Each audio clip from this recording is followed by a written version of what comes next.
여러분 안녕하세요. 경제적 자유를 추구하는 주식부자 주부입니다.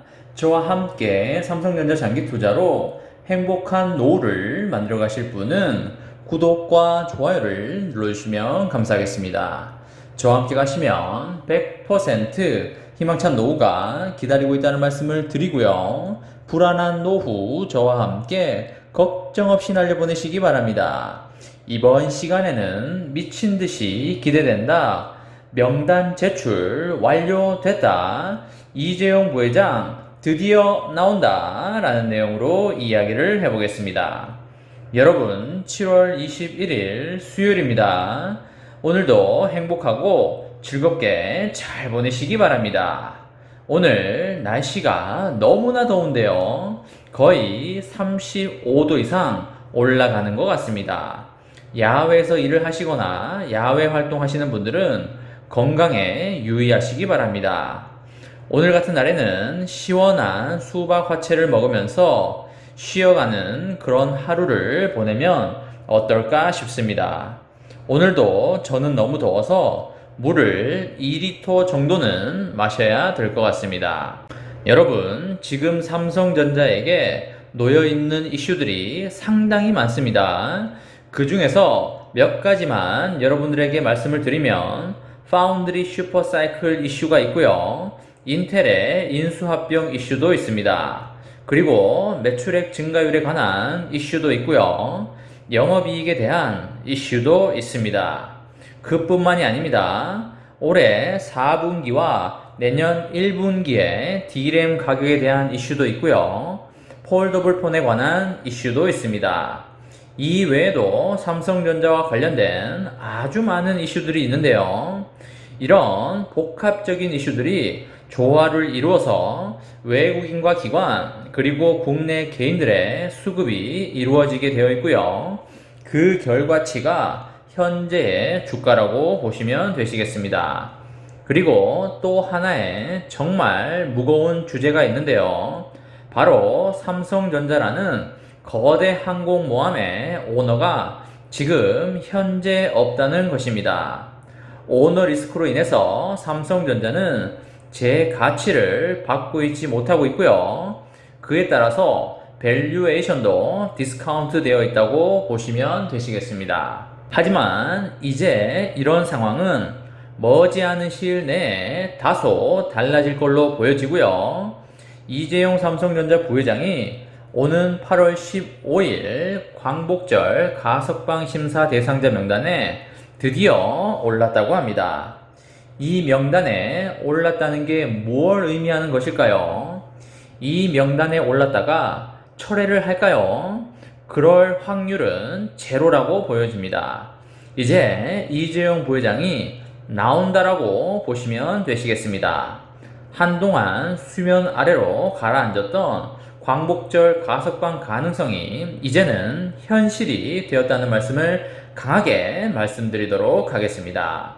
대부분의 삼전 투자자가 바라던 일이 이제 현실이 되었다는 말씀을 거듭 드리도록 하겠습니다. 저 또한 매우 기쁘고 다행이라는 생각을 하고 있습니다. 앞으로의 미래가 매우 기대된다는 말씀을 드리도록 하겠습니다. 서울구치소가 최근에 광복절 가석방 심사 대상자 명단에 이재용 부회장을 포함하여 법무부에 보고한 것으로 파악이 됐다고 하는데요. 이 정도면 끝난 거라고 보고 있습니다.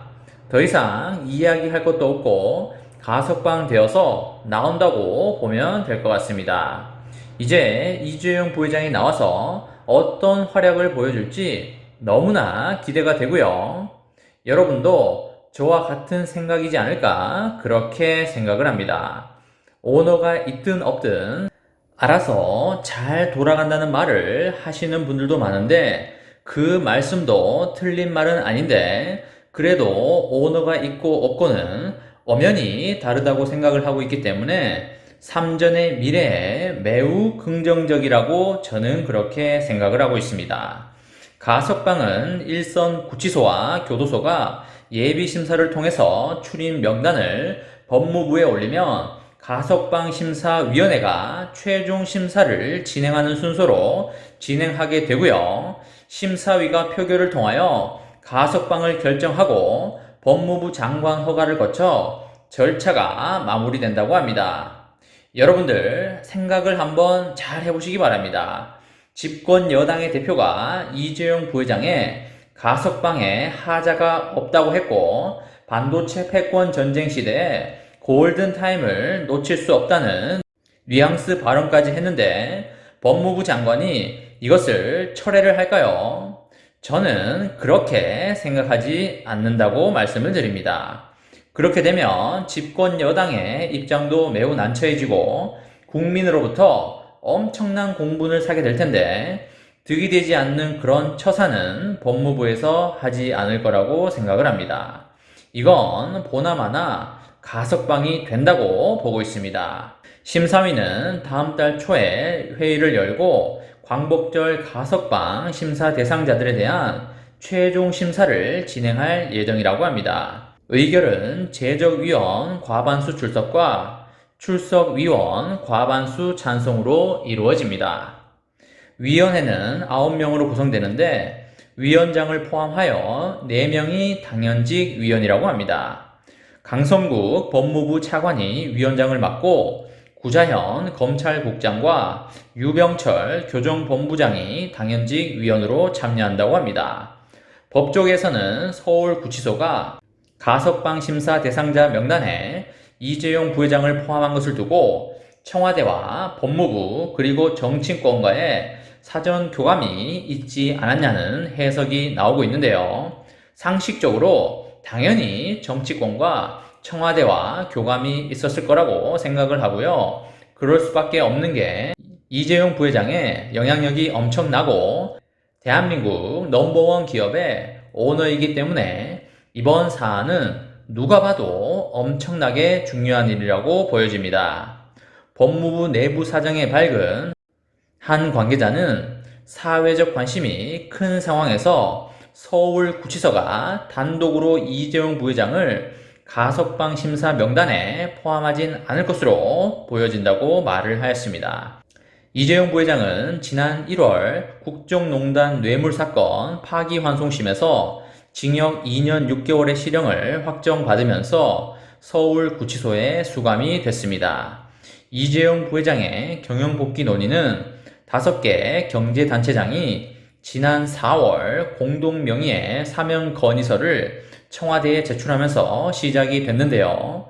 미중 갈등을 중심으로 글로벌 반도체 경쟁이 격화되는 이런 상황에서 총수가 있어야지만 신속한 의사결정이 이루어질 수 있다는 요청이 상당히 많았습니다. 이재용 부회장 문제를 두고 청와대에서도 올해 들어서 기류 변화가 감지됐었고요. 문재인 대통령은 지난달에 삼성전자를 포함한 4대 그룹 대표와의 오참 간담회에서 이재용 부회장 사면 건의와 관련해서 고충을 알고 있다며 국민들도 공감하는 부분이 많다고 하였습니다.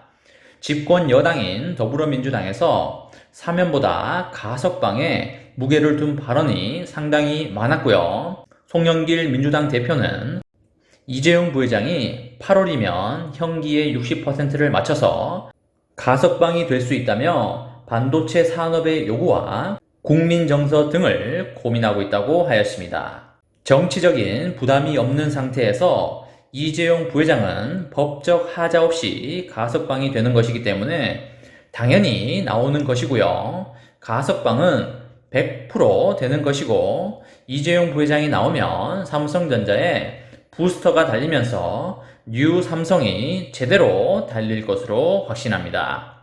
이번 시간에는 미친듯이 기대된다. 명단 제출 완료됐다. 이재용 부회장 드디어 나온다 라는 내용으로 이야기를 해보았습니다. 저와 함께 삼성전자 장기 투자로 행복한 미래를 만들어 가실 분은 구독과 좋아요를 눌러주시면 감사하겠습니다. 저와 함께 가시면 100% 희망찬 노후가 기다리고 있다는 말씀을 드리고요. 불안한 노후 저와 함께 걱정 없이 날려보내시기 바랍니다. 이번 영상은 여기까지 하겠습니다. 시청해주셔서 감사합니다.